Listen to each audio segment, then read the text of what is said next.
Introducing Ornatrix Maya version 5.1.0.36127. This update includes a new feature that I'd like to show you.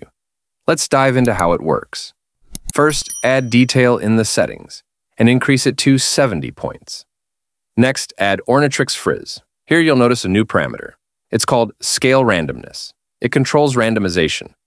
Now, let me show you how these parameters work and how the hair looks with them. Start by setting Scale to 20 to amplify the effect and adjust amount. Slightly reduce amount and temporarily disable Frizz amount. We don't need it yet. With Outliers, this is the result you'll get. Now, watch this. As I adjust Scale Randomness, different guides get randomized values. This is perfect for creating dreads, curly hair, or other complex hairstyles. It's also great for fur. It adds more realism to your models. That's all for this quick tutorial. Make the most of this feature. Experiment and have fun.